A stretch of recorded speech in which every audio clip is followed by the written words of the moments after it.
హరి ఓం శ్రీ గురుభ్యో నమః. హరి ఓం బ్రహ్మానందం పరమసుఖదం కేవలం జ్ఞానముక్తిం ద్వంద్వాతీతం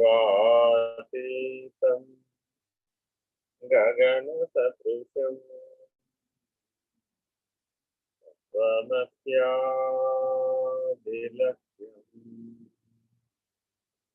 ఏకం నిత్యం విమలమచలం సర్వధీ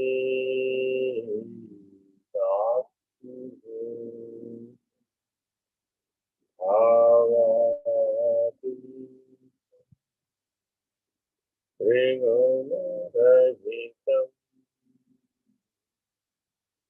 సద్గురుం తం నమామి. నమో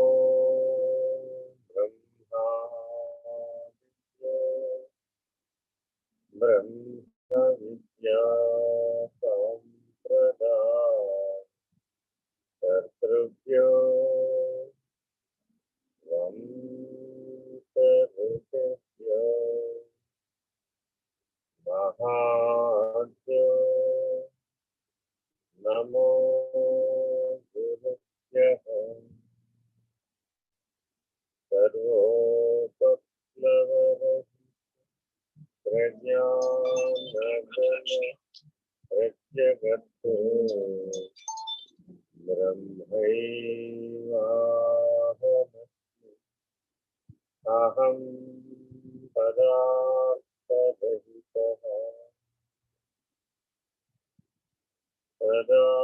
సదాశివసమో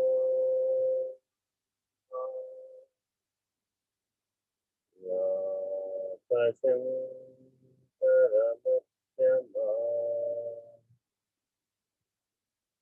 మదాచార్యపర్యంతా వందే గురుపరంపరా. హరి ఓం శ్రీ గురుభ్యో నమః. హరి ఓం నారాయణ నారాయణ.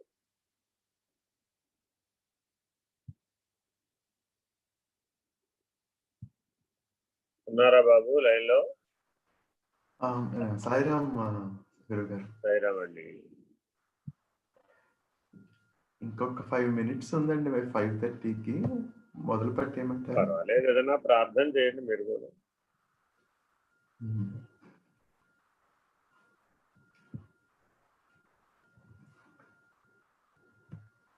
సుజాత గారు మీరు చేస్తారండి?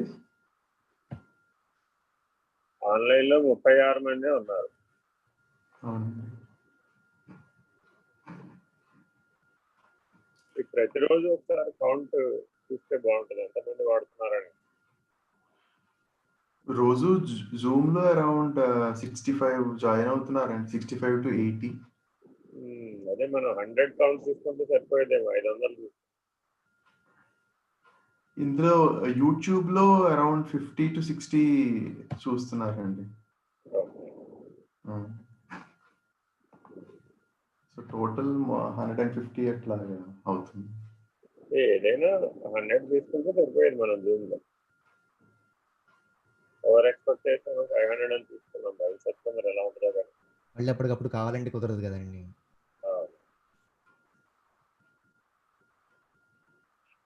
ఇప్పుడు యాక్చువల్గా ఇది ఇంకా బాగా వినియోగించుకోవాలంటే మనకి వ్యానిటీ యూఆర్ఎల్ అని ఒకటి ఉంటుందండి.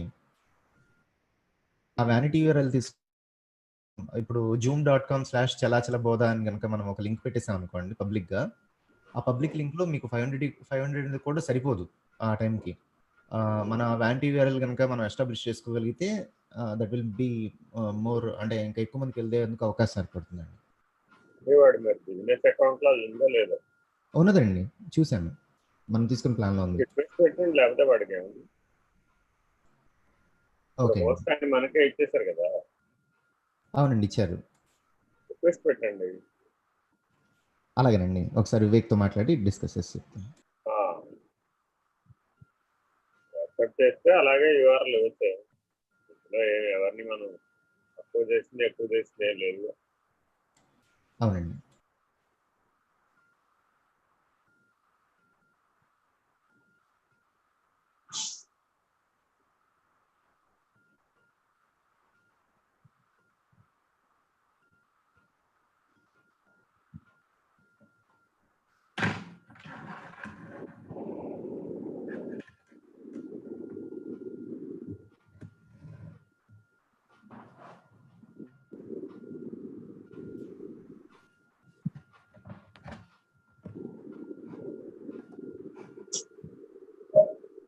అవకాశం ఉన్నట్లయితే ఒకసారి పెద్ద స్వామివారిని జూమ్ లో చూడాలనుందండి. లేదు మరి గురు పౌర్ణమికి అక్కడ ఎవరైనా కానీ మరి విజయ్ గారు కానీ వాళ్ళు ఎవరన్నా ఇవాళ వెళ్తాం కదా, చూసి చెప్తాం ఇవాళ వెళ్తాం పాగోలు. అలాగేనండి. ఎవరినైనా మరి జూమ్ లో కనెక్ట్ చేయమని చెప్తాం. గురు పౌర్ణమి మరి మనం పరోక్ష మాధ్యమంలోనే సత్సంగం నిర్వహించాలి కదా. ఓకే. ఆ రోజు కూడా ఇలాగే సుప్రభాతం ఎలాగో ఉంటుంది కదా. ఒకవేళ వారు మధ్యాహ్నం 10-11 ఆ ప్రాంతంలో ఏమన్నా వచ్చి మాట్లాడదాన్ని చూస్తానండి. ఆ టైంకు మాట్లాడే టైం చెప్తే అందరూ మళ్ళీ జాయిన్. ఓకే అండి.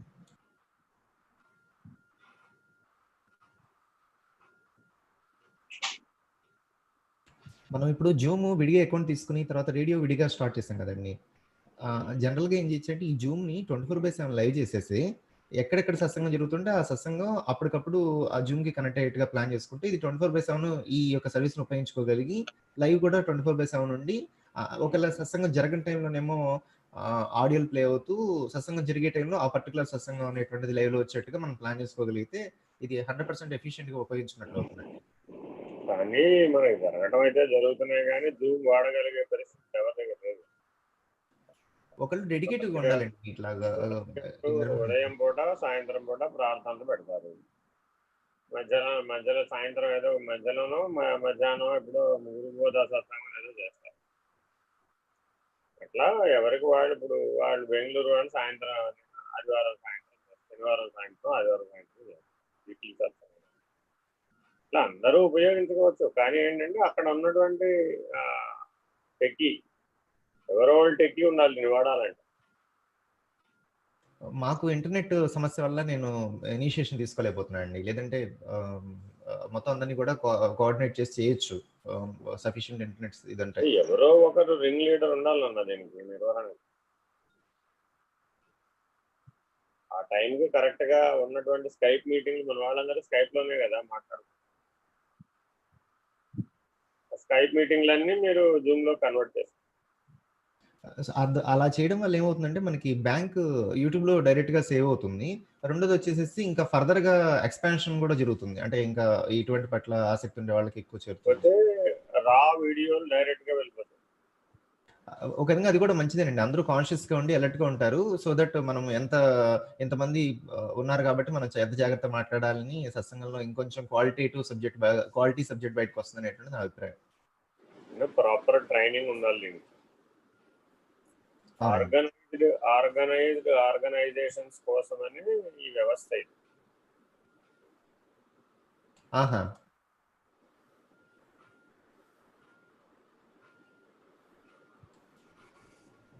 సమయం 5:30 అయిందండి. ప్రారంభిద్దామండి. సరేనండి. సాయి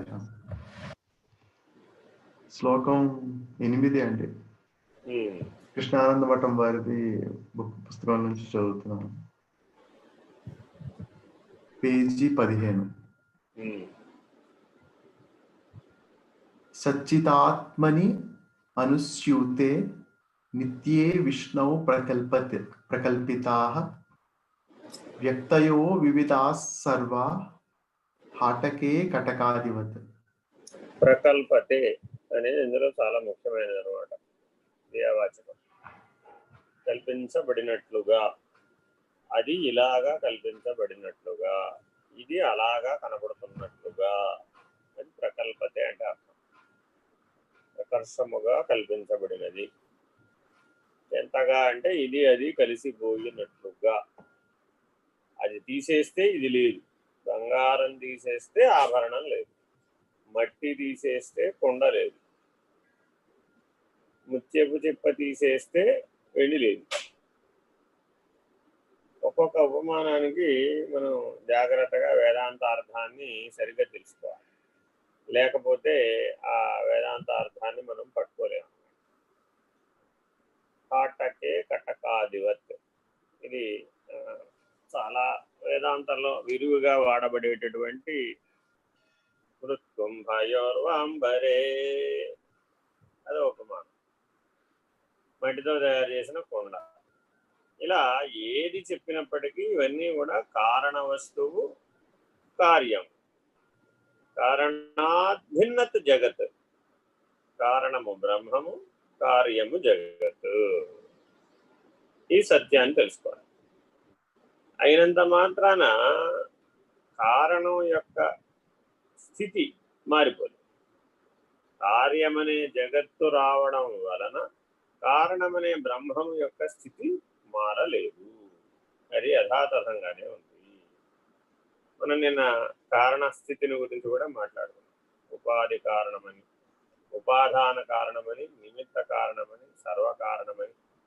ఇలా కారణ స్థితిలో కూడా రకరకాల భేదాలని మనం మాట్లాడుకున్నాం. ఎన్ని మాట్లాడుకున్నా అవన్నీ జగత్తు దృష్ట్యా మాట్లాడేవే కానీ కారణస్థితితో కాదండి, కార్యస్థితి దృష్ట్యా చెప్తున్నాం.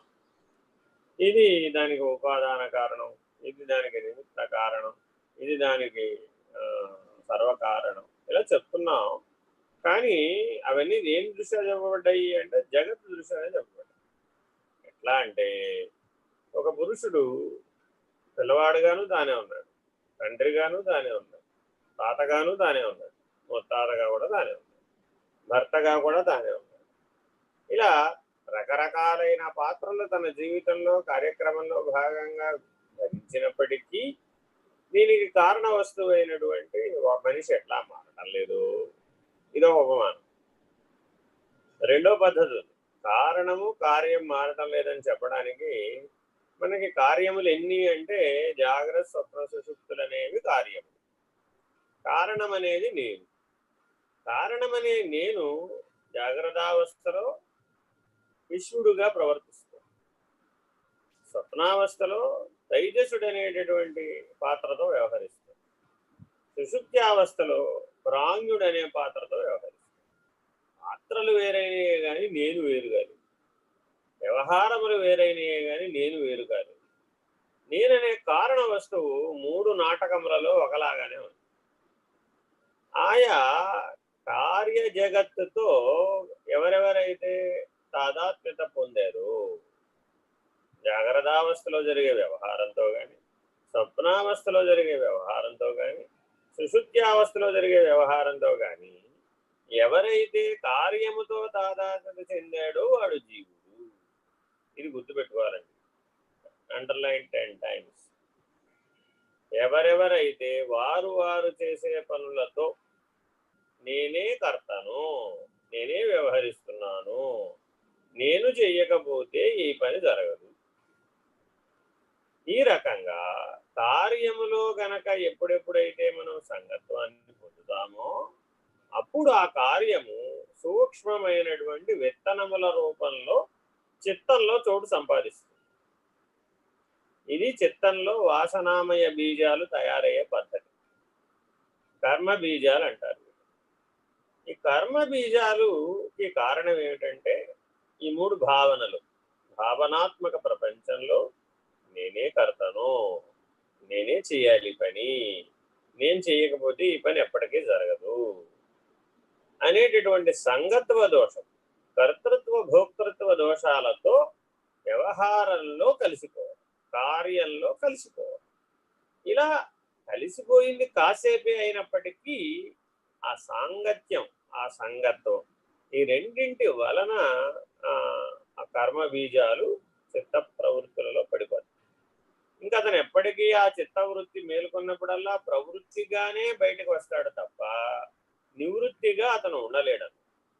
అందుకని ఎప్పటికప్పుడు జాగ్రత్తగా సాధకులు ఏ కార్యం నిర్వహిస్తున్నా సూత్రాత్మ వలె ఉండాలి కానీ వ్యవహారం చేసే జీవుడుగా ఉండకూడదు. ఎందుకనంటే బ్రహ్మము సూత్రాత్మ వలె ఉన్నాడు. జగత్తు అంతటా బ్రహ్మమే ఉన్నది, అన్ని ఘటములలో బ్రహ్మమే ఉన్నది, అన్ని జీవులలో బ్రహ్మమే ఉన్నది. స్థావర జంగమాత్మకమైన సమస్తము బ్రహ్మముగానే ఉన్నది. ఒక్క బ్రహ్మమునందే సమస్త సృష్టి విడిపోయి ఉన్నది. వాస్తవానికి బ్రహ్మము వివర్తము కాలేదు. ప్రవర్తము వివర్తము ఈ రెండూ కాలేదు. అది ఉన్నది ఉన్నట్లుగా ఉన్నదేదో అది బ్రహ్మము. కానీ ప్రవర్తమై వివర్తమై అనేకమై కనబడుతున్న జగద్భావంతో చూడటం వలన నేను మొదట్లో పుట్టినప్పుడు ఒక్కడినేనండి, ఆ తర్వాత పెరిగి పెద్ద అయిన తర్వాత పెళ్లి చేసుకుంటే 2 అయ్యానండి, పిల్లల్ని కన్నాక 3 అయ్యానండి, ఇంకోటి కన్నాక 4 అయ్యామండి, 4 కాస్త మళ్ళీ వాళ్ళు పెద్దవాళ్ళే, వాళ్ళు పెళ్లి చేసుకున్నాక 6 మంది అయ్యారండి, వాళ్ళ పిల్లల్ని కన్నాక 12 మంది అయ్యారండి. ఇలా సంఖ్యామానంతో నా సంసారం ఎంత పెద్దదయ్యింది. నన్ను గుర్తించేవాళ్ళు నేను పుట్టినప్పుడు మా అమ్మ తప్ప ఎవరూ లేరండి. నేను పెరిగి పెద్ద అయ్యే కొద్దీ నేను గుర్తించేవాళ్ళు, నన్ను గుర్తించేవాళ్ళు సంఖ్యాపరంగా చూస్తే 100ల్లో 1000ల్లో పెరిగారండి. నా ప్రపంచం చాలా విస్తృతి చెందిందండి. ఇలాగా వ్యవహార కాలంలో కార్యం చేత సంగత్వం పొందడం వలన ఆ కార్యభావన జాగ్రత్తగా మనలో కర్మ బీజాలుగా పడిపోతుంది. ఆ కర్మ బీజాలు ఎప్పుడెప్పుడైతే అనుకూల పరిస్థితులు రాగానే తల ఎత్తి అంకురిస్తాయి. అంకురించగానే వెంటనే అది ప్రవృత్తిగా పరిణమించి విషయార్థములుగా మారి ఇంద్రియార్థములుగా మారి అది వ్యవహారానికి మళ్ళా వచ్చేస్తుంది. ఈ రకంగా జన్మకు కారణం అవుతుంది. ఈ అంకురించేటటువంటి అంకురంలో కర్మ బీజాలు అంకురించినప్పుడు ఆ అంకురంలో ఆశాపాశం ఉంటుంది. అది దాంట్లో ఉండేటువంటి అంకురం. ఆ ఆశ వలన ఐహికమైన పారమార్థికమైనటువంటి వ్యావహారిక తాదాత్మ్యత ఏర్పడుతుంది. చాలా ముఖ్యమైనది.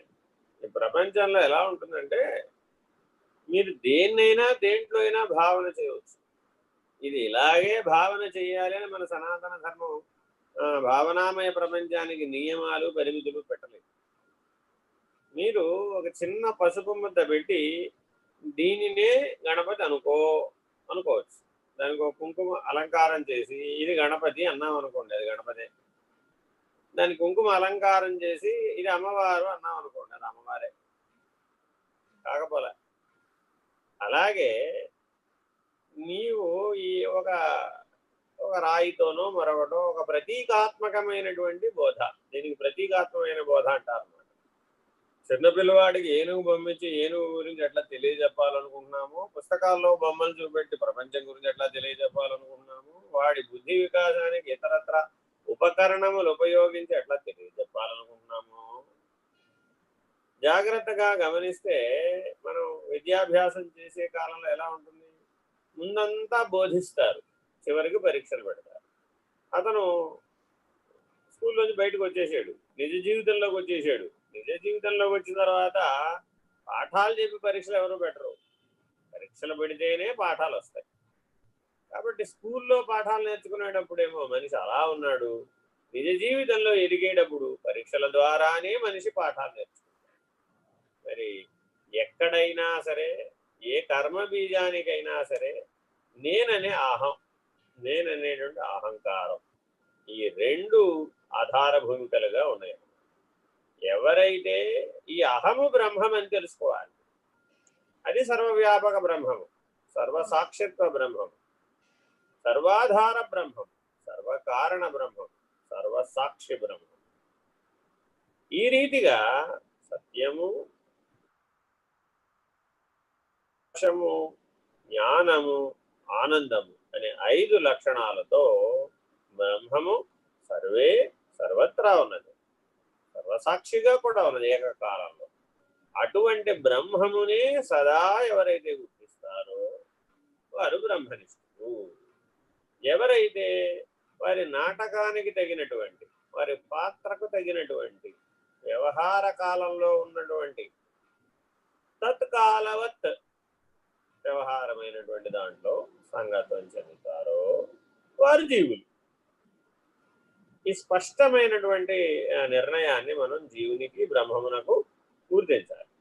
ఇది జాగ్రత్తగా ఎప్పటికైనా ఏం తెలుసుకోవాలి? దేహో దేవాలయో ప్రోక్తో జీవో దేవ సనాతన చేద జ్ఞాన నిర్మాలిన్యం సోహం భావేన పూజే. ఈ ప్రపంచంలో ఎవరైనా సరే పూజించబడాలి అంటే సోహం భావమే ఆధారము. ఎవరైనా పూజించాలంటే దానికి కూడా సోహం భావనే ఆధారం. అంటే భక్తి మార్గంలో దేవాలయానికి వెళ్ళి, ఉపాసనా మార్గంలో దేవాలయానికి వెళ్ళి, లేదా పూజా మందిరం ముందు కూర్చుని తాను ఏర్పాటు చేసుకున్నటువంటి విగ్రహాలను, తాను ఏర్పాటు చేసుకున్న ప్రతీకలను తాను పూజిస్తూ ఉంటాడు.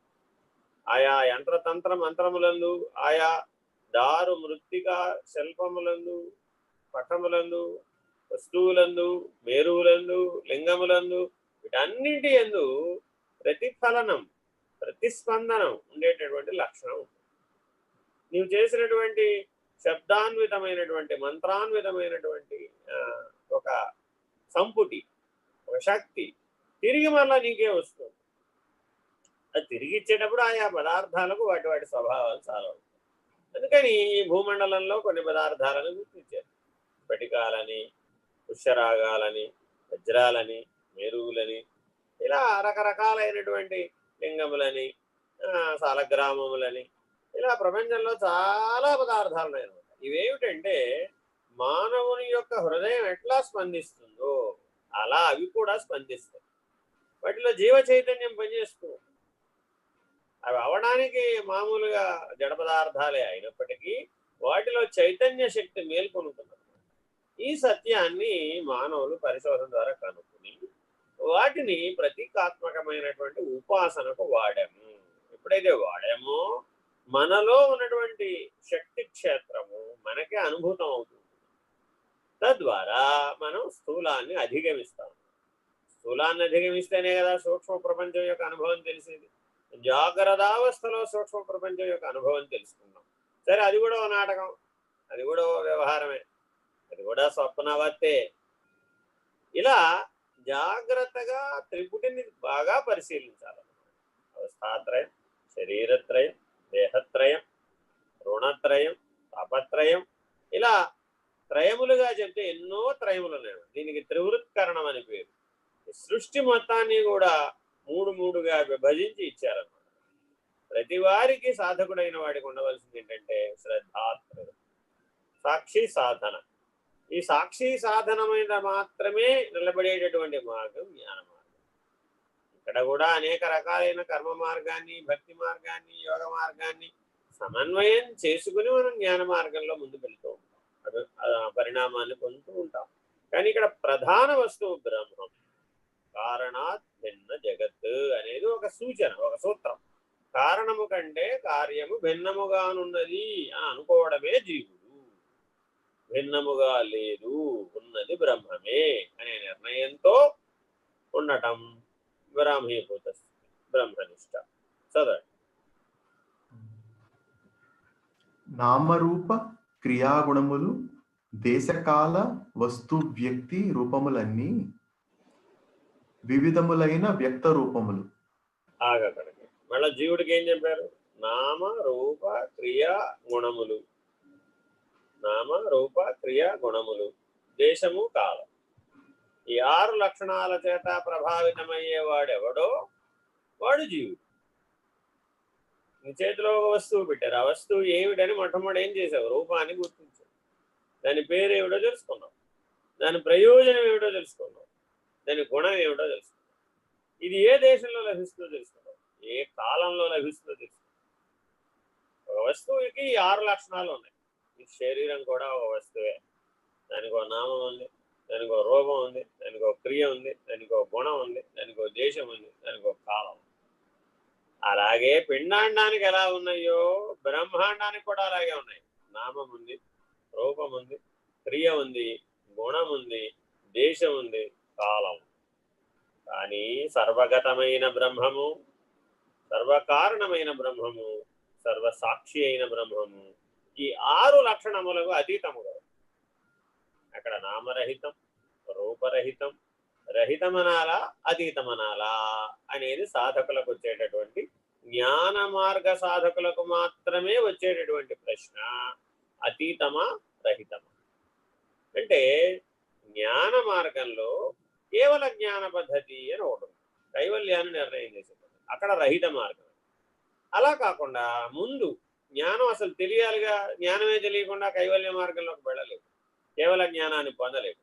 మొదట అతీతమైనటువంటి జ్ఞానాన్ని పొందాలి, సాక్షిత్వ జ్ఞానాన్ని పొందాలి. అందుకని నామములకతి, సర్వనామములకు అతీతము, సర్వరూపములకు అతీతము, సర్వగుణములకు అతీతము, సర్వక్రియలకు అతీతము, సర్వదేశములకు అతీతము, సర్వకాలములకు అతీతము అయినటువంటిది బ్రహ్మము. ఇవే 6 లక్షణాలని మరల రహితం అన్నాం అనుకోండి, నామరహితం, రూపరహితం, క్రియారహితం, గుణరహితం, దేశరహితం, కాలరహితం అన్నాం అనుకోండి, అది కైవల్యం. అంటే పరం పరాత్పరం. ఆ కైవల్య మార్గంలో ఎంతసేపు పరము పరాత్పరం అనే నిర్ణయంతో మాత్రమే మౌన వ్యాఖ్యగా అందించడం. అక్కడేం పాఠాలు చెప్పడాలు కట్టలేదు. అశరీరి గురువు, అశరీరి శిష్యుడు, దీనికి కైవల్య మార్గం అని పేరు. ఇలా జాగ్రత్తగా మనం మహాకారణము, కారణము, సూక్ష్మము, స్థూలము, స్థూల సూక్ష్మ కారణ మహాకారణములు, దానవతల, ఇది బ్రహ్మం.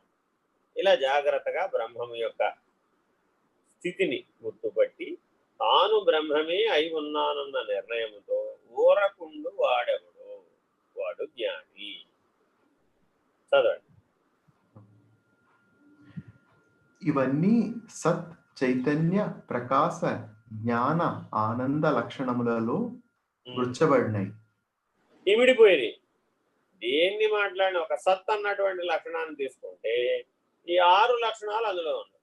అన్ని నామములు సత్తే, అన్ని రూపములు సత్తే, అన్ని గుణములు సత్తే, అన్ని దేశములు సత్తే, అన్ని క్రియలు సత్తే, అన్ని కాలములు సత్తే.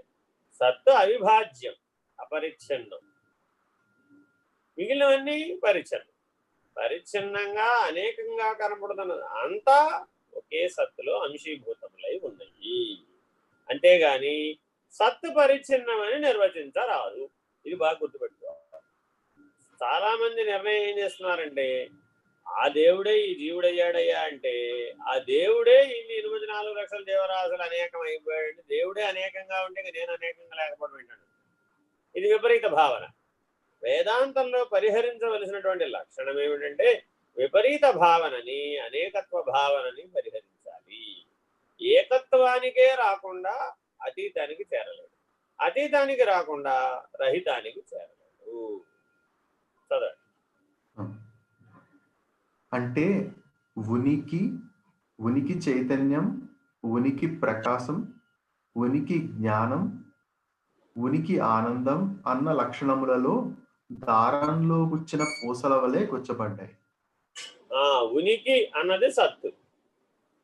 ఎక్కడ దేనికైనా సరే ఉనికి ఉందా లేదా అని అడిగాం అనుకోండి, ఉంది అన్నాడు అనుకోండి సత్తు, లేదన్నాం అనుకోండి భ్రాంతి. యాజ్ సింపుల్ అది. ఉంది అంటే అది సత్తు, భ్రాంతి అన్నాం అనుకోండి లేదు. అయితే లేదని చెప్పాలన్నా కూడా ఉండాలి కదా, లేక ఉన్నదన్నా అది కూడా సత్తే. మరుమరీచవత్ అన్నాము, మరుమరీచవత్ అన్నప్పుడు ఎడారిలో ఎండమావి అన్నాం. ఎడారి ఉందా ఎండమావి ఉందా అని అడిగాను ప్రశ్న. ఎడారి ఉందండి అన్నాం. ఎడారి ఉంటే ఎడారి సత్, ఎండమావి కూడా ఉన్నట్టుగా తోస్తుందండి. తత్కాలవత్ సత్, ప్రాతిభాషిక సత్. భ్రాంతి కూడా తత్కాలవత్ సత్ అంతే తప్ప శాశ్వతమైన సత్యం కాదు, పారమార్థికమైన సత్యం కాదు. చదవండి. ఈ లక్షణములను అధిష్టానంగా వ్యక్తం చేయక వ్యక్త రూపములు అనబడేవి ఏవి వ్యక్తం కావు. అది ఇవాళ కనబడుతున్నవన్నీ ఒకనాడు అవ్యక్తంలో నుంచే ఇప్పుడు వ్యక్తంలోకి వచ్చినాయి. ఒక పద్ధతిగా వేదాంతంలో చెప్తాం. ఎలా అంటే బ్రహ్మణోరవ్యక్త అవ్యక్తాన్ మహత్ మహదోర్మహదహంకార మహదహంకారోదాకాశ ఆకాశాద్వాయు వాయోరగ్ని అగ్నయోరాప ఆపయోర్పృథ్వీ పృథ్వీయోరోషధి ఓషధియోరన్నం అన్నం యోర్జీవ. అన్నం ఏర్పడ్డాక ఆహారం ఏర్పడ్డాకే జీవులు ఏర్పడ్డాయి. జీవులందరూ ఆహారం కోసం ప్రయత్నిస్తారు. జీవులు ఎంతకాలం ఎంత బాగా ప్రయత్నించినా ఆహారం అయిపోవడం అనేది ఉండదు. ఆహారమే అయిపోయిన రోజున జీవులు కూడా ఉండవు. ఇలా ఒకదానిలో నుంచి మరొకటి వచ్చింది. రేపొద్దున వెళ్ళిపోయేటప్పుడు కూడా ఎలా వెళ్ళిపోతుంది కల్పాంతంలో అంటే ఒకదానిలో నుంచి మరొక దానిలోకి వెళ్ళిపోతుంది. దేనిలో నుంచి ఏమొచ్చినాయో అవి దానిలోకే పోతాయి అని చెప్పడం. దీని క్రమసృష్టి అని పేరు. అయితే అవ్యక్తము నుంచి మహత్ వచ్చింది, మహత్ నుంచి మహదాంకారం వచ్చింది. అవ్యక్తం నుంచి మహత్ వచ్చేటప్పుడు ఏమైంది అని అడిగామనుకోండి, ఏమైంది అక్కడ? 100 ఉదాహరణకి బ్రహ్మం అనుకోండి, అందులో ఉన్నటువంటి ఒక్క అంశ అవ్యక్తం. మళ్ళా అవ్యక్తం ఏమైంది? 100గా నిండిపోయింది. ఇప్పుడు బ్రహ్మంతో పనిలేక ఈ ఒక్క శాతం వచ్చినటువంటి అవ్యక్తమే 100గా మారిపోయింది. మళ్ళా అక్కడ పూర్ణం తయారైంది. ఆ 100 అనేటటువంటి అవ్యక్తం అనే పూర్ణంలో నుంచి 1% వేరైంది, అది మహత్ అయింది. అది మళ్ళా పూర్ణమైంది, మళ్ళా 100 అయింది. ఆ అవ్యక్తంలో నుంచి ఇప్పుడు మహత్ వచ్చింది ఎంతంటే ఓన్లీ 1%. వ్యక్తమైనది కేవలం 1%. 99% అవ్యక్తంగా. ఇలా మహత్తు పూర్ణం ఎలా అయిందో మళ్ళీ అందులో నుంచి 1% పక్కకు జరిగింది, అది మహదహంకారమైంది. మళ్ళా మహదహంకారం 100% అయిపోయింది, అది పూర్ణం అయిపోయింది. ఏ తలంలో ఏ స్థితిలో అవి పూర్ణమై ఉన్నాయి. ఇప్పుడు మనం ఎలా అయితే జాగ్రత్త అవస్థలో జీవిస్తున్నాడు వీడు, నేను నాలో ఉన్న అంశీభూతమే ఇప్పుడు జాగ్రత్త అవస్థలో పనిచేస్తోంది, ఇది పార్ట్ మాత్రమే, నేను పూర్ణం వేరుగా ఉన్నాను అనేటటువంటి భావన నేనులో ఉందే? లేదు కదా. జాగ్రత్త అవస్థలో ఉన్నాడు, పూర్ణంగా జాగ్రత్త అవస్థగానే ఉన్నాడు. స్వప్నావస్థలో ఉన్నాడు, పూర్ణంగా స్వప్నావస్థలో ఉన్నాడు. సుషుప్తి అవస్థలో ఉన్నాడు, పూర్ణంగా సుషుప్తి అవస్థలో ఉన్నాడు. ఎవడైతే తురియ స్థితిలో మేలుకున్నాడో, తురియ అనుభవంలో ఉన్నాడో, వాడికి మాత్రమే ఈ 3 అవస్థలు తురియంలో అంశీభూతములై ఉన్నాయి, ఇవి నాకు లేవు అనేటటువంటి నిర్ణయాత్మకమైన అనుభవాన్ని పొందుతున్నాడు. మిగిలినటువంటి వాళ్ళు ఏ ప్రపంచంలో ఏ పాత్రలో వ్యవహరిస్తే అందులో పూర్ణంగానే ఉండిపోతున్నారు. ఇలా అంశీభూతమైనటువంటి వ్యక్తము ఎప్పటికప్పుడు పూర్ణంగా పనిచేస్తుంది. అందుకనే మనం శాంతి మంత్రం ఏం చదువుకున్నాం? పూర్ణమద పూర్ణమిదం పూర్ణాత్ పూర్ణముదచ్యతే పూర్ణస్య పూర్ణమాదాయ పూర్ణమేవావశిష్యతి. ముందున్నది పూర్ణమే, దాంట్లో నుంచి ఒక అంశీభూతం పక్కకు జరిగింది, అదిను పూర్ణమే. ఆ జరిగిన అంశీభూతం మరింత పరిణమించింది, అవి కూడా పూర్ణములే. దేనికి అవి అన్నీ పూర్ణములే, అన్నీ కలిపినా పూర్ణమే. సున్నాలు అన్నీ కలిపినా పెద్ద సున్నా చిన్న సున్నా 2 ఉన్నాయి. ఎక్కడన్నా ఈ ప్రపంచంలో ఎక్కడైనా మనం ఏదైనా చెప్పమన్నాం అనుకోండి, ఇది పెద్ద సున్నా అండి, ఇది చిన్న సున్నా అండి అని చెప్తామా? సున్నా ఏదైనా సున్నానే, పూర్ణం ఏదైనా పూర్ణమే, శూన్యం ఏదైనా శూన్యమే. జాగ్రత్తగా ఈ లక్షణాన్ని, ఈ సంఖ్యామానాన్ని, ఈ అంశీభూతాన్ని, ఈ పూర్ణత్వ లక్షణాన్ని, ఉనికి అన్న ఒక్క పదాన్ని ఇక్కడ వాడటం ద్వారా అన్నీ పూర్ణమే. ఉనికి అంటే సత్, చైతన్యం కూడా పూర్ణమే, ప్రకాశం కూడా పూర్ణమే, జ్ఞానం కూడా పూర్ణమే, ఆనందం కూడా పూర్ణమే. ఉనికి చైతన్యం, ఉనికి ప్రకాశం, ఉనికి జ్ఞానం, ఉనికి ఆనందం. ఈ సత్ అన్న ఒక్క దాని వలన ఇవన్నీ పూర్ణ లక్షణాన్ని సంతరించుకున్నాయి. ఈ 5 లక్షణాలు 5 వేరు వేరు అని అనుకోరాదు. ఒకే ఉనికి, ఒకే సత్తునందే చైతన్యము, ప్రకాశము, జ్ఞానము, ఆనందము అంశీభూతములై ఉన్నాయి. చదవండి. బంగారం వ్యక్తం కాకుండా కడియం వ్యక్తం కాదు. అది నేను ఉన్నాను అన్న ఉనికి వ్యక్తం కాకుండా దుఃఖపడుతూ అన్న క్రియాగుణం వ్యక్తం కాదు. అంతే కదా. ఇప్పుడు నిత్యే సత్ చైతన్య ప్రకాశ జ్ఞాన ఆనంద లక్షణములు నిత్యమైనవి. నిత్యము అంటే సర్వకాలము, దేశకాలముల చేత ఏది బాధించబడదో దానికి నిత్యమని పేరు. దేశకాలముల చేత బాధితమైతే అనిత్యం, మారుతుందని అర్థం. నిత్యం అంటే మారనిది అని అర్థం. నామరూపాది జగత్తు అశాశ్వతం. మారుతోందిగా మరి అది. ఉదాహరణ చూద్దాం, మారుతోందని చెప్తాను. ఏమంటే మీ ముత్తాత గారి పేరేమిటండి? ఏదో రామయ్య గారు. మీ తాతగారి పేరేమిటండి? శివరామకృష్ణయ్య గారు. మీ నాన్నగారి పేరేమిటండి? ఉదయశంకర్ శాస్త్రి గారు. మీ పేరేమిటండి? విద్యాసాగర్. ఎవరికి వాళ్ళకి నామం వేరువేరుగా కనపడుతుంది కదా. ఎవరికి వాళ్ళకి ఏమంటే ఆయన ఎలా ఉన్నాడండి, రామయ్య గారు ఎదుగు అంత ఎత్తు ఉండేవాడు, ఇంత పొడుగుండేవాడు, ఇంతలా ఉండేవాడండి, ఇంత వ్యవహారం చేశాడండి, ఇదిగో ఈ పాత్రలు చేశాడండి, ఇదిగో ఈ రకమైనటువంటి జీవనాన్ని జీవించాడండి. అక్కడ కూడా ఏం కనపడింది? ఇప్పుడు నామము, రూపము, గుణము, క్రియ, దేశము, కాలం. ఏ దేశంలో ఉండేవాడండి, ఏ కాలంలో. ఈ 6 లక్షణాలు కనపడతాయి. దేనికి దానికి వెష్టిగా ఇలా కనబడుతున్నట్టు కనబడినప్పటికీ సముద్రంలో ఉత్పన్నమైనటువంటి బుడగలన్నీ సముద్రమే అయి ఉన్నట్టు, సూర్యునిలో వ్యక్తమైనటువంటి కిరణములన్నీ సూర్యుడే అయి ఉన్నట్టు, యజ్ఞమునందు ఉత్పన్నమైనటువంటి విస్ఫులింగములన్నీ యజ్ఞమే అయి ఉన్నట్టు, అలా 24 లక్షల జీవరాశులు ఉత్పన్నమవుతూ ఉన్నాయి, విరమిస్తూ ఉన్నాయి. కొద్ది కాలం ఉంటుంది అనమాట ఆ బుడగ. ఆ బుడగ ఎంతకాలం ఉంటే ఆ మనిషి అంతకాలం ఉంటుంది, అంతే. ఇంతకాలం ఈ బుడగ ఉంటుందని ఎవరు చెప్పలేరు.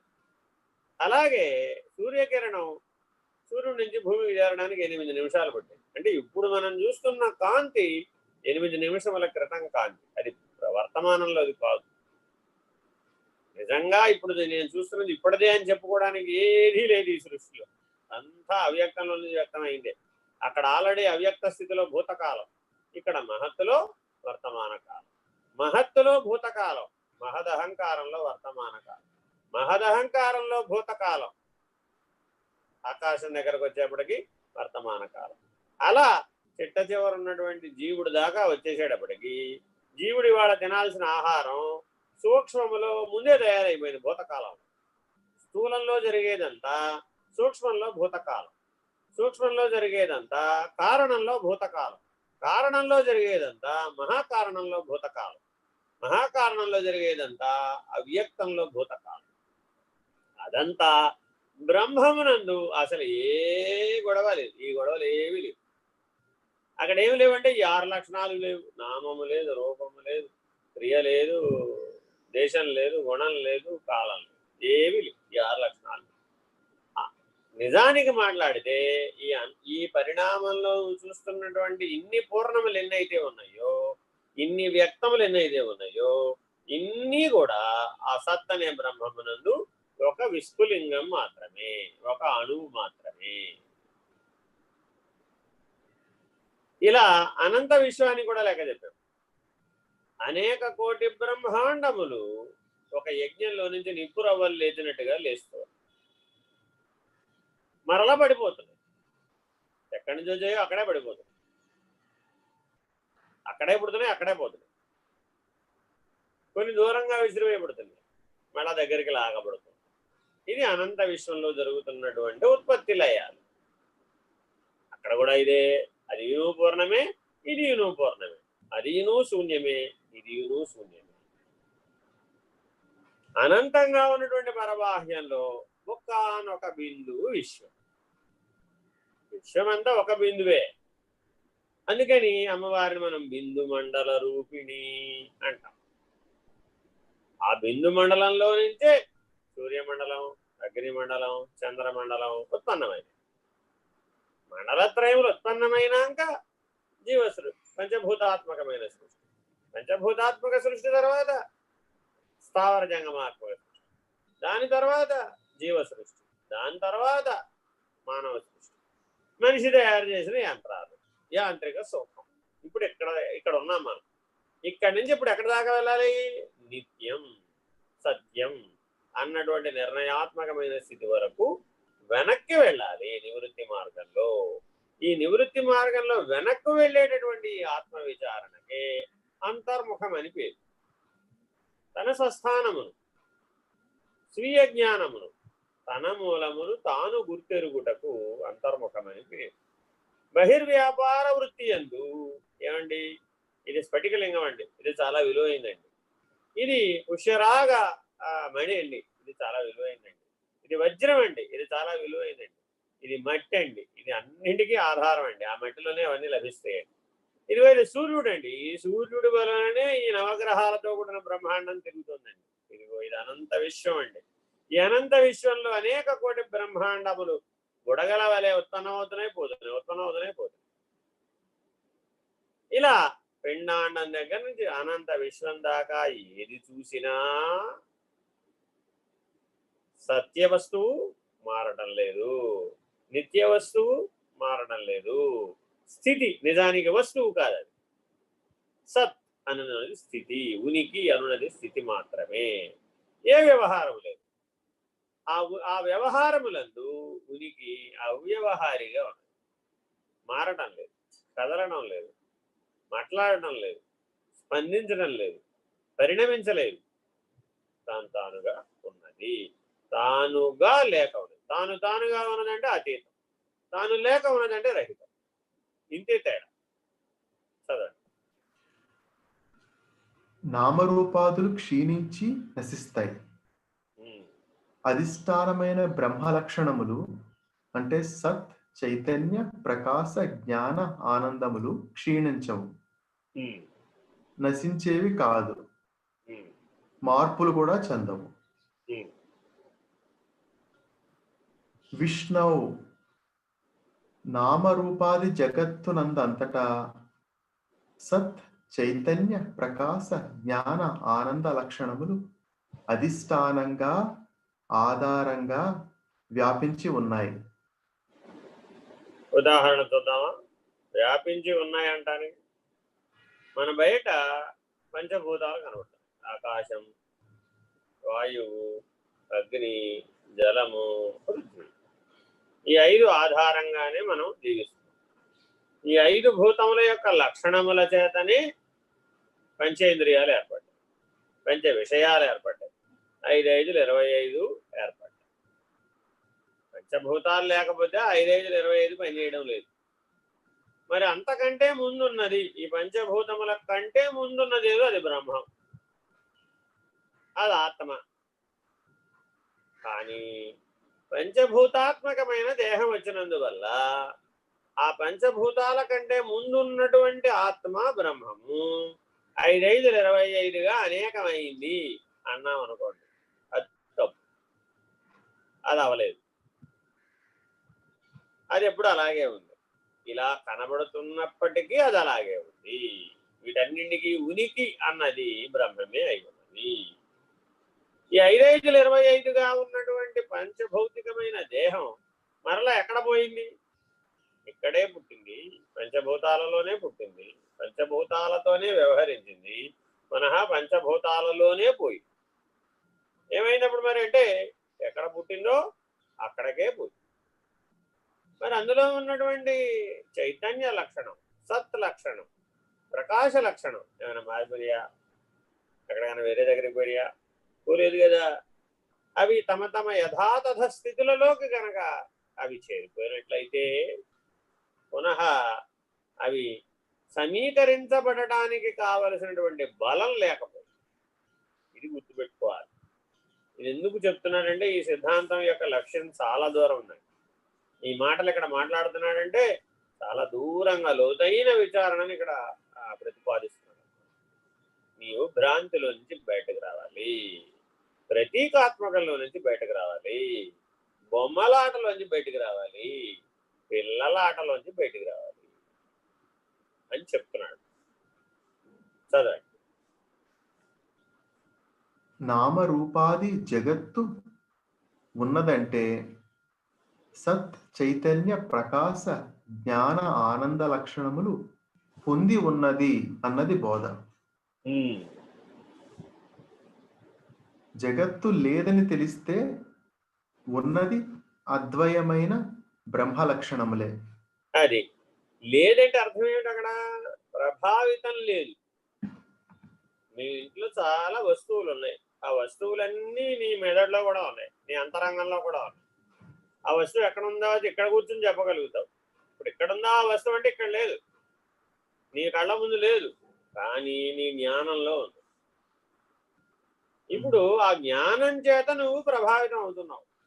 జ్ఞానమే కర్మకు పునాది. జ్ఞానం లేకపోతే కర్మ లేదు. కర్మ స్వయంగా పనిచేయజాలదు జ్ఞానం లేకపోతే. కాబట్టి కర్మ స్వయంగా పనిచేస్తుంది అనుకున్నవాడు జీవుడు. కర్మ చేత ప్రభావితం అవుతున్నాను అనుకున్నవాడు జీవుడు. కర్మ ఫలప్రదాతను నేను అనుకున్నవాడు ఈశ్వరుడు. ఆయన సర్వజ్ఞుడు, ఈయన కించిదజ్ఞుడు. ఆయన సత్యం, ఆయన జ్ఞానం, ఆయన చైతన్యం, ఆయన ప్రకాశం, ఆయన ఆనందం. వ్యతిరేకం అసత్, అజ్ఞానం, అప్రకాశం, అనిత్యం, దుఃఖం. ఇది జీవుడు. ఎందుకని? ప్రభావితం అయ్యాడు కాబట్టి. తానుగా ఉన్నప్పుడు ఇవేమి లేవు, ఈ లక్షణాలు ఏం పనిచేయవు, ఈ భ్రాంతులు ఏం పనిచేయవు. చదవండి. జగత్తు లేదని తెలిస్తే ఉన్నది అద్వయమైన బ్రహ్మ లక్షణములే. ఈ అనుభూతియే ఆత్మబోధ. వెరీ ఇంపార్టెంట్ అండి. అద్వయం, ఈ అద్వయం అన్న లక్షణాన్ని చెప్తున్నాను. రెండవది లేదు, భోగ్యము లేదు, యోగ్యము లేదు, ఉన్నదంతా బ్రహ్మమే. జిల్లెలముడు అమ్మగారు అంటారు, నాయనా ఫలము బ్రహ్మమైన మలము కూడా బ్రహ్మమే కదా అంట. ఒక మాటతో తెలిపి, జీవుడు ఆహారంగా భుజించాడు, భుజించిన దానిలోని శక్తిని గ్రహించాడు, మిగిలిన భాగాలను విసర్జించాడు. ఈ ఆహారంలో నుంచే కదా ఆ మలం వచ్చింది. ఆ మలం మరొక దానికి ఆహారం, ఆ జీవి మరొక దానికి ఆహారం. అది మరల పంచభూతాల్లో కలిసిపోతుంది. ఏ పంచభూతాల్లో నుంచి ఇవన్నీ వచ్చినాయి, మళ్ళీ ఆ పంచభూతాల్లోనే కలిసిపోతుంది. ఇప్పుడు ఏది ఏ దేంట్లోంచి ఏది పరిణమించిందంటే ఏది దేంట్లోంచి ఏది పరిణమించలేదు. అన్ని రూపాలలోనూ అన్ని వ్యక్త రూపాలలోనూ ఒకే అవ్యక్తమే ఉన్నది, వేరువేలి. ఆ అవ్యక్తానికి సాక్షిగా ఏది ఉన్నదో అది బ్రహ్మం. ఇలా అద్వయముగా గుర్తించవలను బ్రహ్మమును. ద్వైత భ్రాంతిని కలిగించరాదు. ఇక్కడతో కృష్ణానంద మఠం వారిది పూర్తయిందండి. ఇప్పుడు సుందర చైతన్యానందుల వారిది చదవమంటారు. ఇది కూడా సుందర చైతన్యానందుల వారి సోర్స్ ఫైల్ లోంచి చదువుతున్నానండి. పేజ్ 41. ఈ శ్లోకం నెంబరు ఇక్కడ 9 అని వచ్చింది, అక్కడ 8 అని వచ్చింది. చూసేవారు గమనించవచ్చు. పేజ్ 41. సచ్చిదాత్మని అనుస్యూతే నిత్యా విష్ణౌ ప్రకల్పితా వ్యక్తవ్యో వివిధా సర్వ హాటకే కటకాదివత్. అస్థి భాతి ప్రియములు నిత్యములు, నామరూపములు అనిత్యములు. చూడండి, అంటే ఈ సృష్టి మొత్తానికి 5 లక్షణాలు: నామము, రూపము, అస్థి, భాతి, ప్రియం. ఉదాహరణ ఆడవాళ్ళందరూ భారతదేశంలో గమనిస్తే అనేక సందర్భాలలో అనేక రకాలైన ఆభరణాలు పెట్టుకున్నారు. తల మీద పెట్టుకున్నారు చూడామణి, ముక్కుకు పెట్టుకున్నారు ముక్కెర, చెవులకు పెట్టుకున్నారు దిద్దులు, కంఠానికి పెట్టుకున్నారు కంటె, చేతులకు పెట్టుకున్నారు దండెలు, నడువుకు పెట్టుకున్నారు వడ్డాణం, కాళ్ళకు పెట్టుకున్నారు పట్టీలు. స్థాన భేదాన్ని బట్టి, రూపభేదాన్ని బట్టి నామభేదం వచ్చేసింది. చూస్తే ప్రతిదానికి దాని యొక్క వైవిధ్యభరితమైనటువంటి అంశాలన్నీ వచ్చేస్తాయి. ఇక మెడలో వేసుకునే వాటికైతే అంతు దరి లేదు. వాటి పొడుగు పొట్టిని బట్టి, వాటి ఆకార భేదాన్ని బట్టి రత్నహారాలు, పచ్చలహారాలు, ఇంకా ఈ ప్రపంచంలో ఉన్నవన్నీ అవే. మెడలో వేసుకునేవన్నీ హారాలే. ఇట్లా చెప్పుకుంటూ పోతే ఈ ఆభరణాల జాబితాకి అంతు పొంతు లేదు, దానికి అంతు దరి కూడా లేదు. సృష్టించేవాడి వైవిధ్యాన్ని బట్టి కాసేపు నెమళ్ళు సృష్టించానంటాడు, కాసేపు హంసలు సృష్టించానంటాడు, కాసేపు ఈ ప్రపంచంలో ఉన్న అన్ని ఆకారాలని ఆ బంగారం అనే వస్తువులో సృష్టించినట్లుగా కనపడుతుంది. ఇప్పుడు నిజంగా ఆవిడ తలపై నెమలి ఆకారంలో ఉన్నటువంటి చూడామణి ధరించినంత మాత్రాన నెమలిని ధరించినట్లుగా భావనామయ ప్రపంచంలో ఉంది. చీర మీద ఆవిడ వేసుకునేటువంటి వస్త్రం మీద ఏవో బొమ్మలు ముద్రించారు. అవి ఏవో హంసలో నెమళ్ళలో. ఈ నెమళ్ళు చాలా బాగున్నాయి, ఈ నెమళ్ళ ఉన్నటువంటి చీర కట్టాను. ఇప్పుడు ఆవిడ నెమళ్ళనే ధరించినట్టుగా భావన చేసి ఇప్పుడు ఏమైంది?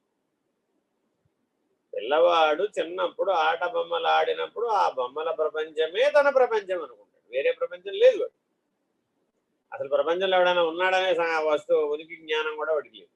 వాడున్నాడనే ఉనికి జ్ఞానం తనను తాను మరిచిపోయి ఆటలో మునిగిపోయాడు.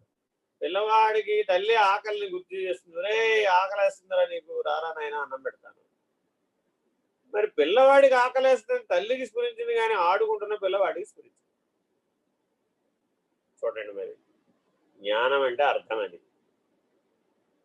జాగ్రత్తగా అందుకని నామరూపాలలో మునిగిపోకూడదు. ఎన్ని పేర్లు పెట్టి పిలిచినా అంతా బంగారమే కదండి అన్నాం. ఎంత బంగారం అని చెప్పినా ఈ బంగారం అంతా మట్టిలో నుంచి వచ్చిందే కదా. ఎంత మట్టి ఉంటే ఇంత బంగారం వస్తుంది. మట్టి ఆధారం, బంగారం ఆధేయం.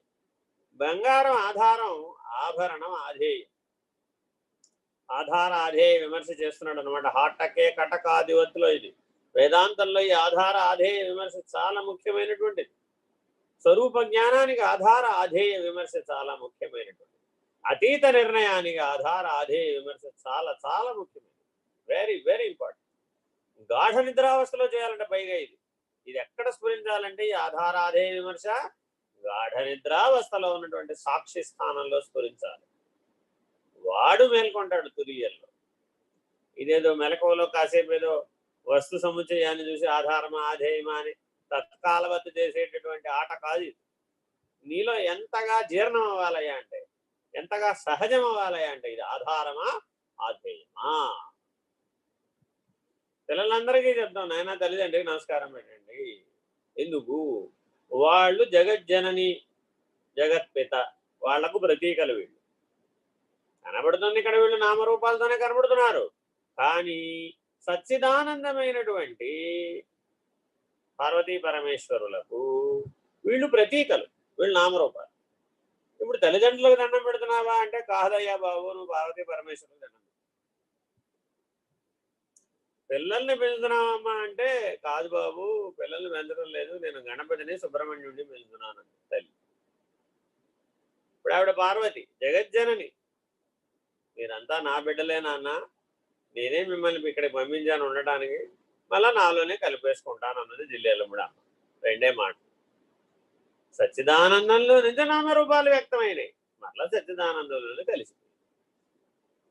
ఎప్పుడూ ఉన్నది ఏ రూపంలో ఉన్నా ఏ నామంలో ఉన్నా సచ్చిదానందమే ఉనికి. చదవండి.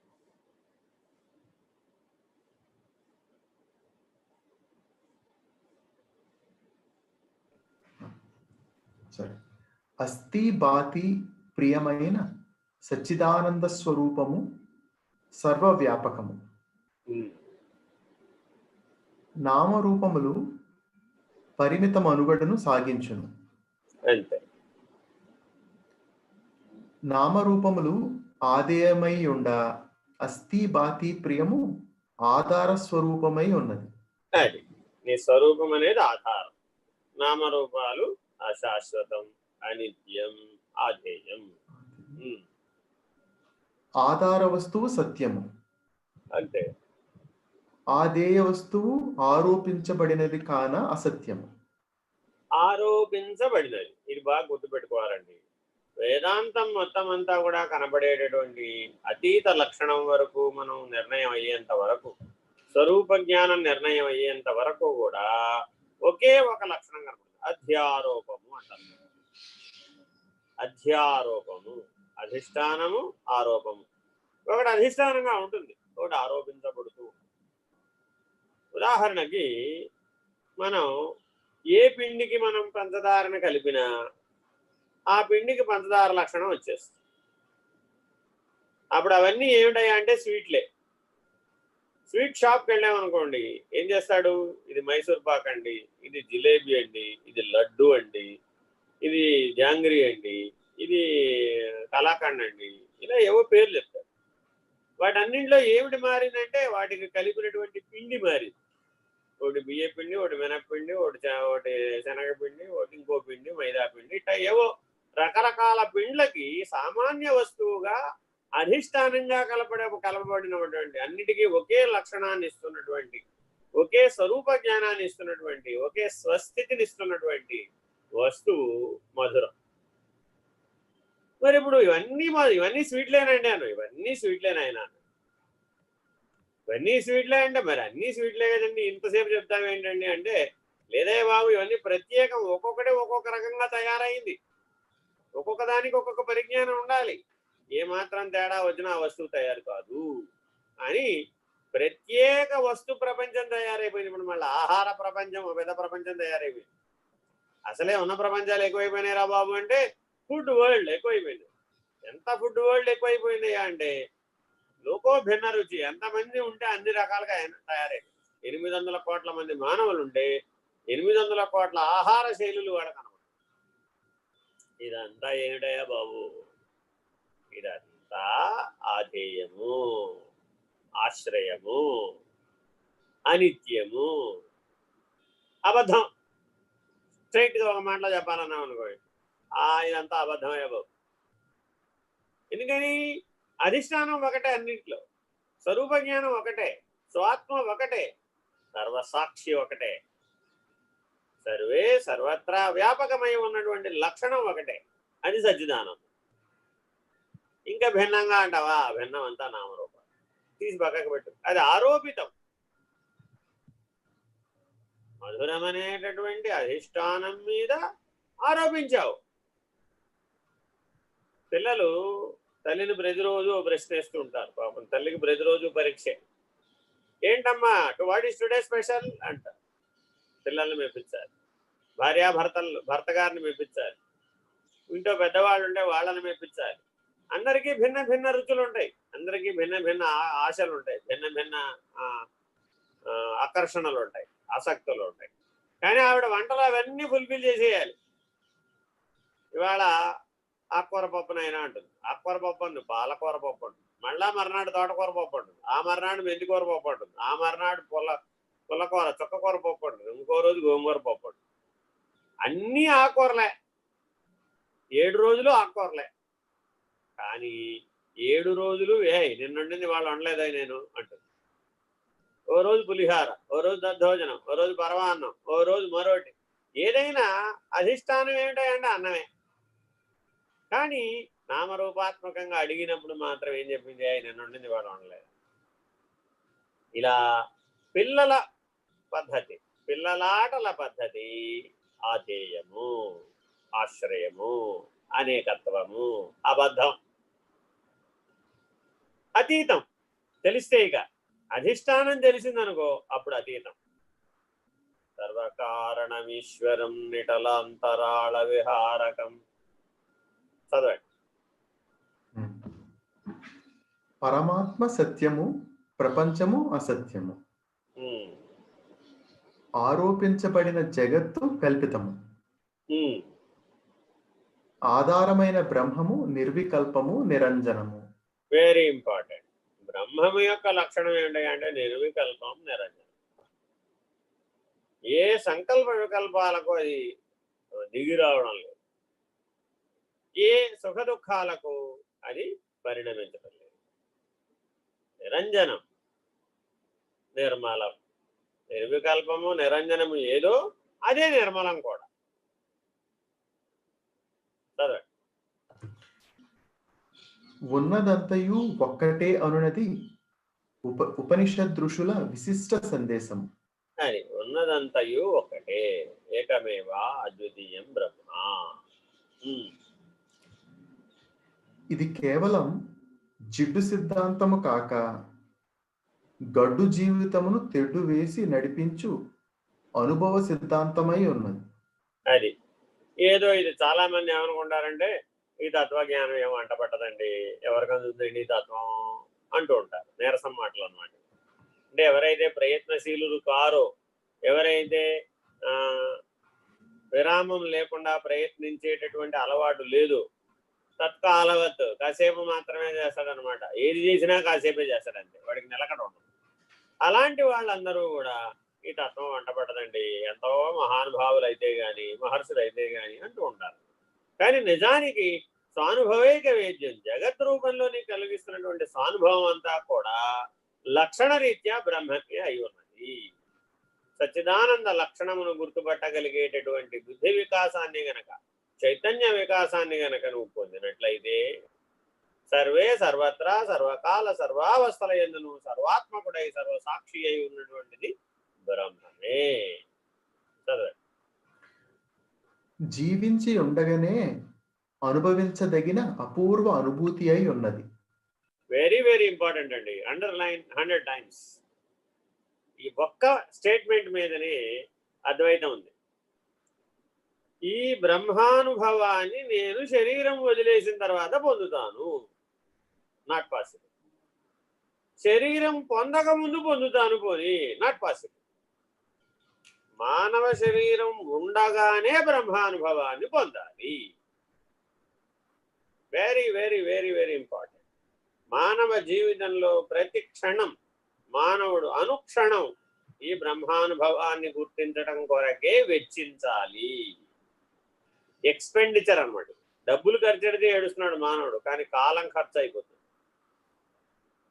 ఇంకేవేవో ఖర్చు అయిపోయినా ఏడుస్తున్నాడు, అవి కాదు ఖర్చు అయిపోతుంది, ఆయుష్ ఖర్చు అయిపోతుంది. ప్రపంచంలో ఉన్న వాళ్ళంతా పోతారు, నేను మాత్రమే శాశ్వతం అనుకున్నట్ట. ప్రపంచంలో ఉన్నటువంటి అతిపెద్ద అబద్ధం ఇదే. ఇవాళ పడుకున్నవాడు రేపు అక్కడ లేస్తాడో లేదో తెలియదు, అదే శరీరంలో లేస్తాడని గ్యారంటీ లేదు. అలాంటి వాడు తాను చేసే వ్యవహారాలన్నీ సత్యమని, తాను చేసే ప్రణాళికలన్నీ పూర్తి చేస్తాడని, తనకున్న ఆశలన్నీ నెరవేరుస్తాడని భావనామయ ప్రపంచంలో బంధ రూపంలో, జీవ రూపంలో, ఆశ్రయ రూపంలో, పిల్లలాటల వలె అబద్ధమైన పద్ధతిలో, భ్రాంతిగతమైన పద్ధతిలో, భ్రమాజన్య పద్ధతిలో వ్యవహరిస్తారు. జాగ్రత్తగా గమనించాలి.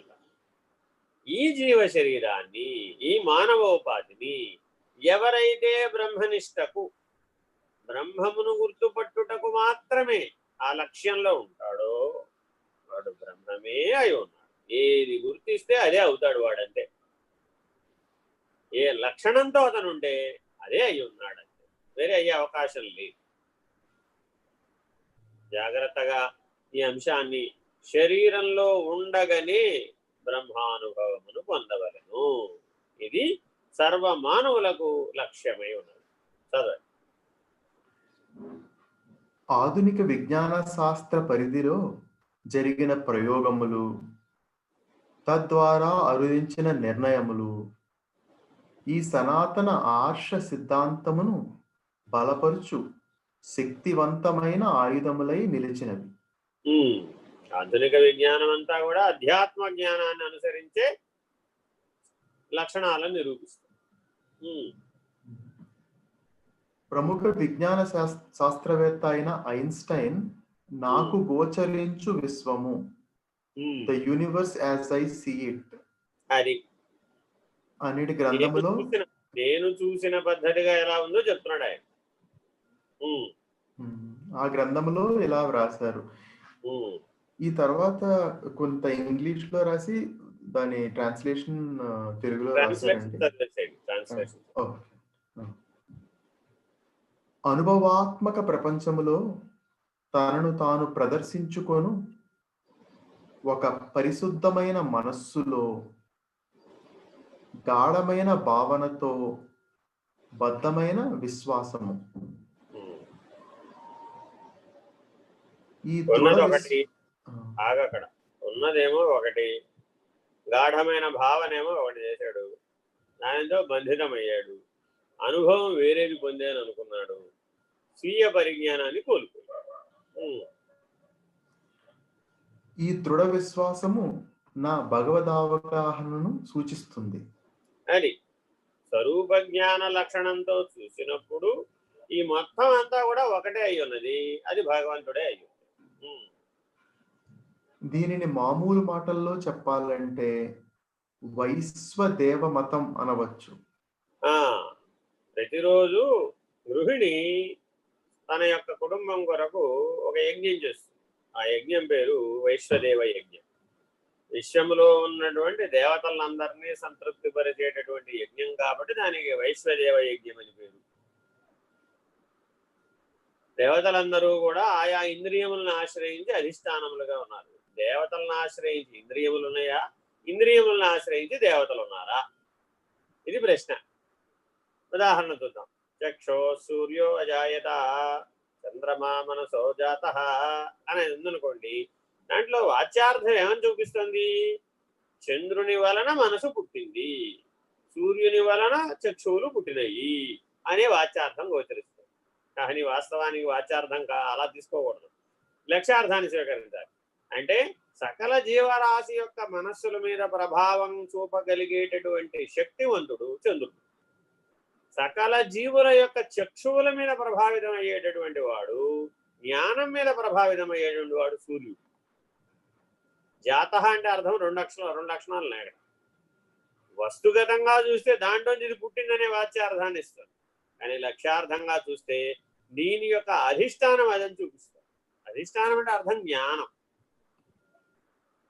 అందువల్ల మానసిక వికలాంగులు చంద్రప్రభావం చేత పౌర్ణమి అమావాస్యలలో వారిలో చాలా భేదాలు ఏర్పడతాయి. ఎవరెవరైతే ఆవేశపరులుగా ఉంటారో, ఆలోచనాశీలుగా ఉండరో, భావావేశం చేత కొట్టుకుపోయేటటువంటి భావనామయ ప్రపంచం చేత ఏడవబడేటటువంటి వాళ్ళందరూ కూడా పౌర్ణమి అమావాస్యలలో భిన్నముగా ఉంటారు. వాళ్ళలో తెలియకుండానే ప్రకంపనలు వస్తూ ఉంటాయి. వాడి స్వాధీనంలో ఉండదన్నమాట. ఆరోపితం అది. అయినా ఈ ఆరోపితాన్ని పక్కకు పెట్టి అధిష్టానమైనటువంటి ఆధారాన్ని గుర్తించినప్పుడు మాత్రమే, ఆధేయాన్ని పక్కకు పెట్టి ఆధారాన్ని గుర్తించినప్పుడు మాత్రమే నీవు బ్రహ్మం అవుతున్నావు, బ్రహ్మమై ఉన్నావు. రెండు స్టేట్మెంట్లు వేదాంతంలో కనబడుతుంటాయండి. నీవు బ్రహ్మం అగుచున్నావు అన్నట్టుగా కూడా కనబడుతుంది, నీవు బ్రహ్మమే అయి ఉన్నావు అని కూడా కనబడుతుంది. తత్వమసి అనే మహావాక్యానికి, ఉపదేశ వాక్యానికి అది నీవై ఉన్నావు, అది నీవు అగుచున్నావు, ఈ రెండు స్టేట్మెంట్లు కొద్దిగా అధిష్టాన భేదం ఉందన్నమాట. అది నీవు అగుచున్నావు అంటే జీవుడు పరిణామం చెంది బ్రహ్మం అవుతున్నావు. అది నీవై ఉన్నావు, జీవుడు బ్రహ్మమే అయి ఉన్నాడు. ఏమండి మరి నేనంతా పరిణామం చెందుతున్నాను కదండి, బోళ్ళు సాధనలు చేశాను, బోళ్ళు ప్రపంచం చూశాను, బోళ్ళు పాత్రల్లో వ్యవహరించాను, బోళ్ళు సుఖ దుఃఖానుభవం మూట కట్టుకున్నాను, చాలా మారాను నేను చిన్నప్పటి నుంచి, పుట్టినప్పటి నుంచి అన్నావు అనుకోండి. రే మారని బ్రహ్మమును గుర్తుపట్టడం కోసమని ఈ మారని దాన్ని ఉపయోగించుకో. ఇది ఆరోపితం, అది అధిష్టానం. ఇది ఆశ్రయం, అది అధిష్టానం. ఇది ఆధేయం, అది ఆధారం. అది అతీతం, అది స్వరూపం. దాన్ని గుర్తించు, మారే దాన్ని బట్టి ఉండవే అని ఈ ఆరోపితమైన దాన్ని మనం నిరసిస్తున్నాం. అధిష్టాన దృష్టిని నిలబెడతాం. ఇది స్వరూప జ్ఞాన దృష్టి. ఇలా ఎవరైతే చూడగలిగారో వాళ్ళు ఈ శరీరంలో ఉండగానే బ్రహ్మానుభూతిని పొందారు. అథవా ఎవరైనా సరే ఈ బ్రహ్మనిష్టని, బ్రహ్మానుభూతిని పొందలేదనుకోండి, ఏం చేయాలి మరి? ఆరోపితం చేత ఇప్పుడు బాధించబడ్డాడు. ఆరోపితం చేత బాధించబడ్డం అంటే ఏమిటి? పాకే వస్తువులన్నీ పామునే స్ఫురిస్తాయి. ఇది గుర్తుపెట్టుకోండి. ఏదైనా పాకుతుంది అనుకోండి, అమ్మో పాము అనుకుంటాం. ఈ ప్రపంచంలో పాకే వస్తువులు అన్నీ చూడండి, ఆ పాము వలె మెలికలు తిరుగుతుంటాయి, వంకర టింకరలుగా చాలా స్పీడ్గా పరిగెడుతూ ఉంటాయి. బల్లులు, తొండలు, కాళజర్లు, ఇలా చాలా ఉన్నాయి పాకే జీవులు. ఈ పాకే జీవులన్నీ కూడా సరీసృపాలు అంటారు.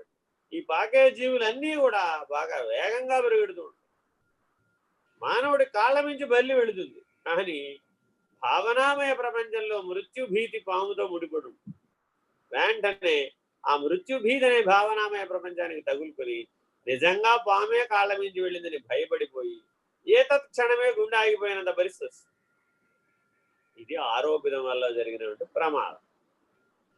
ఇప్పుడు బ్రహ్మానుభూతిని సర్వభూతస్తమాత్మానం సర్వభూతాని చాత్మని ఈక్షతే యోగయుక్తాత్మ సర్వత్ర సమదర్శన. యోగం అంటే ఏమిటయ్యా? సర్వత్ర సమదర్శన. ఆ దర్శనం చేయాలి అంటే జ్ఞానం ఉండాలి. Very important. యోగ లక్ష్యం జ్ఞానం, యోగ లక్ష్యం ప్రకాశం, భక్తి లక్ష్యం జ్ఞానం, ఆనంద లక్షణం దాని లక్ష్యం కూడా జ్ఞానమే. ఇవన్నీ సత్ అనేటువంటి ఉనికి దగ్గరికి తీసుకుంటున్నాయి. జాగ్రత్తగా గమనించి ఈ ఉపాధిని ఆరోపితమైన వాటి నుంచి, ఆరోపితమైనటువంటిది ఈ ఉపాధి, దీనికి వాస్తవికమైనటువంటి ఆధారం అధిష్టానం బ్రహ్మ. ఉపాధిలో ఉండగానే బ్రహ్మమును కనుగొనుము, గుర్తించుము, బ్రహ్మముగా ఉండుము. అంతే.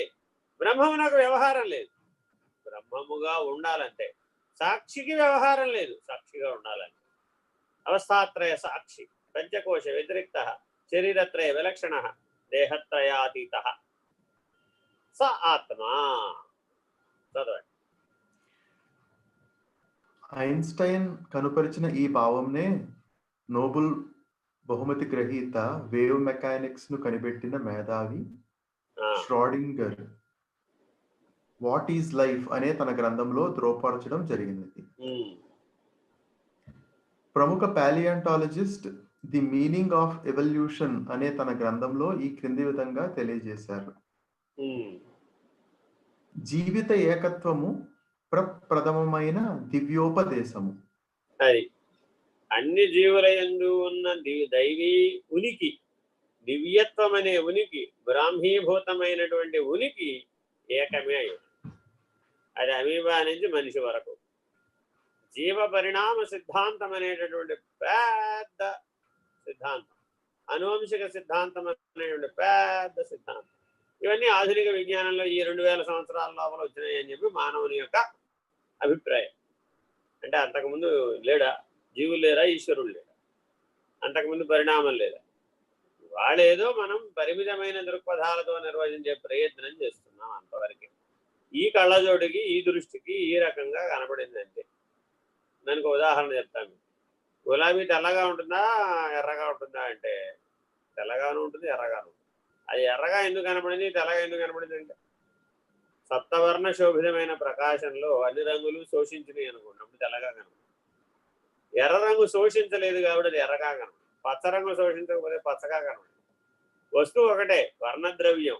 ఆ వర్ణద్రవ్యంలో నుంచి వచ్చినటువంటి ప్రకాశం, దాని మీద ప్రతిఫలన కాంతిలో ఆ వర్ణం కనుక శోషించబడితే తెల్లగా కనబడింది. అన్ని వర్ణాలు కలిపి ఓసారే వేసుకోవాలని తెలిపేసుకోవాలి. ఒక్కొక్క వర్ణం వేసుకుని భ్రాంతి చెందాలి అనుకుంటే రంగురంగుల బట్టలు. వస్త్ర ప్రపంచం ఎంత విశాలమైందయ్యా అంటే మనిషి అందులో కోల్పోయాడు, తనను తాను కోల్పోయాడు. ఆ వస్త్ర ప్రపంచం అంతా వర్ణ ప్రపంచం, సప్తవర్ణ శోభితం అని పెద్దగా మనం అందంగా చెప్తూ ఉంటాం. ఈ అందం వెనకాల ఉన్న చందం అంతా గమనిస్తే అన్ని వర్ణాలు కలిపి ఒకేసారి వేసుకోవాలనుకున్నవాడు ఏం కట్టుకోవాలి అంటే తెల్ల బట్టలు కట్టుకుంటే 7 వర్ణాలు ఒకసారే ధరించారు. అందుకని మహానుభావులైనటువంటి వారు, శాంతస్వరూపులైన వాళ్ళందరూ కూడా ధవళ వర్ణం, అది జ్ఞానాన్ని సూచిస్తుంది, అతీతాన్ని సూచిస్తుంది, సన్యాసం, కాషాయం. కాబట్టి అత్యాశ్రమి ఇంకా అవతల కూడా ఉంది, అది కైవల్యాశ్రమం. ఈ కైవల్యాశ్రమంలో ఇవేమీ లేవు, ఈ వర్ణాలతో గొడవ లేదు. సన్యాసివా, గృహస్థువా, బ్రహ్మచారివా, వానప్రస్థువా అనేటువంటి సమస్య లేదు అక్కడ. అది రహిత పద్ధతి, అది కైవల్య పద్ధతి. మొదటి 3ంటికి సన్యాసాశ్రమం అతీత లక్షణం. ఈ గొడవలు అక్కడ ఏమి ఉండవు. ఎవరు అడగరు. ఒక సన్యాసి దగ్గరకు వచ్చి ఏమండి ఈ డిజైన్ బట్టలు వేసుకున్నారా మీరు ఎప్పుడైనా అని ఎవరు అడగరు. ఎందుకని? ఆయన అతీత, ఆశ్రమాన్ని అన్నిటికీ అతీతం. బ్రహ్మనిష్ఠుడు కూడా ఈ ఆరోపిత ధర్మాలన్నింటినీ అధిష్టానమునందు నిరసించాలి. తానైన స్థితి నుండి తాను కాని దానిని నిరసించాలి, ఆరోపమును నిరసించాలి, అధిష్టానమునందు స్థిరముగా ఉండాలి. చదవండి. అందరు మానవులు సోదరులే, అంతేకాదు యథార్థానికి సర్వ జీవరాశులు సోదరులే. ఏలానా అన్నీ ఒక ఉద్గమ స్థానం నుండి బయలుదేరి ఒక పద్ధతి యొక్క విభిన్నమైన తికమకలలో వృద్ధి నొందాయి. మానవుడు ప్రకృతిలో భాగం. అతడు సమస్త ప్రాణికోటికి బంధువు. ప్రముఖ విజ్ఞాన శాస్త్రవేత్త అయిన సర్ జేమ్స్ జీన్స్ తన గ్రంథముకు ఫిజిక్స్ అండ్ ఫిలాసఫీలో ఈ క్రింది విధంగా వ్రాశారు. దేశకాల పరిధులలో మనల్ని మనం చూసుకున్నప్పుడు మన ప్రజ్ఞలు ఒక నిర్దేశిత చిత్రము యొక్క విభిన్న వ్యక్తులుగా స్పష్టీకరణ అవుతాయి. లోపల ఉన్న ప్రజ్ఞ ఒకటే కానీ వ్యక్తీకరణలు మాత్రం విభిన్నంగా కనబడుతుంది. ఒక ఆయన యాక్టర్గా పనిచేశాడు, ఆయనలో నుండి ప్రజ్ఞ అదే. ఒక ఆయన డాక్టర్గా పనిచేశాడు, ప్రజ్ఞాస్థితిలో ఒకటే. ఒక ఆయన టీచర్గా పనిచేశాడు, ప్రజ్ఞాస్థితిలో ఒకటే. ఇలా వ్యవహార భేదంలో ఒక్కొక్కరు వారి వారి రంగాలలో నిష్ణాతులుగా కనబడుతున్నప్పటికీ దాని వెనుకున్నటువంటి ప్రజ్ఞానం ఒకటే అయి ఉన్నది.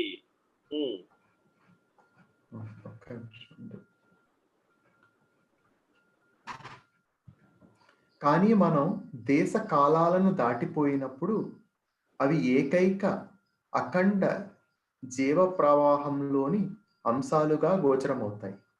అది సూర్యస్థానం నుంచి చూడమంటున్నాడు. సూర్యస్థానంలో ఉండి చూసామండి, ఆహా అద్భుతం అని దేనైనా మీరు అనగలరా? ఓ పిల్లవాడు అద్భుతంగా పాడాడు, సూర్యస్థానం నుంచి చూసాం, ఏమైంది? లేదు ఒక అబ్బాయి, ఒక ఆయన అద్భుతమైనటువంటి విన్యాసాన్ని చేసి చూపెట్టాడు, 36 సార్లు టకటకా గంతులేసాడు కంటిన్యూస్గా, ఒక యోగ విన్యాసం. లేదు మరొకటి, ఈ శరీరంతో చేయబడిన ఏ వ్యవహారమైనా సూర్యస్థానం నుంచి చూసాం, ఏమైంది? అప్పుడు ఈ నామరూపాత్మకమైనటువంటి ప్రపంచంతో కూడిన దానికి ఉనికి లేదు సూర్యస్థానంలో. ఎందుకంటే భూమండలానికి అక్కడ ఉనికి లేదు. 1 మిలియన్ భూములు పడతాయి, భూమండలాలు వరుసగా పేరుస్తూ పోతే సూర్యుడిలో మిలియన్ పడతాయి. అటువంటి సూర్యుడిలో ఇప్పుడు ఎంతమంది సుబ్బారావులు ఉన్నారని చెప్పాలి, ఎంతమంది విజయలక్ష్మి ఉన్నారని చెప్పాలి, ఎంతమంది నామరూపాత్మకమైన వాళ్ళు ఉన్నారని చెప్పాలి. ఇప్పుడు అక్కడ ఎంతమంది విద్యాసాగర్ ఉన్నారు, ఎంతమంది ఉమాశంకర్లు ఉన్నారు? ఏవి లేవు. అక్కడ సూర్యస్థానంలో విద్యాసాగర్ లేడు, ఉమాశంకర్ లేడు, ఎవరు లేరు. అక్కడ ఈ నామరూపాలకు సంబంధించిన ఏ గొడవ లేదు.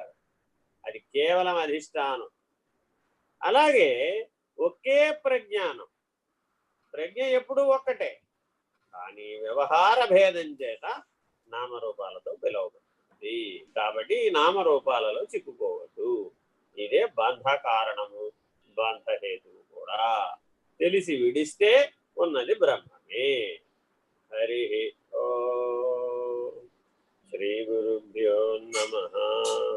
హరి ఓం. పూర్ణమద పూర్ణమిదం పూర్ణాత్ పూర్ణముదచ్యతే పూర్ణస్య పూర్ణమాదాయ పూర్ణమేవావశిష్యతే.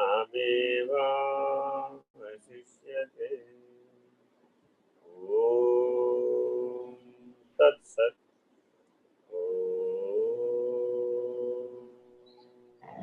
శాంతి శాంతి శాంతి.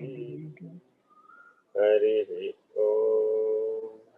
శ్రీ గురుభ్యో నమః. హరి ఓం. నారాయణ నారాయణ. సాయిరామ్ గురుగారు. నమస్కారం గురుగారు. నమస్కారం సార్. సాయిరామ్.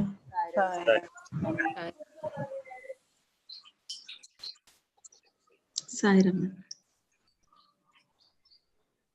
నమస్కారం.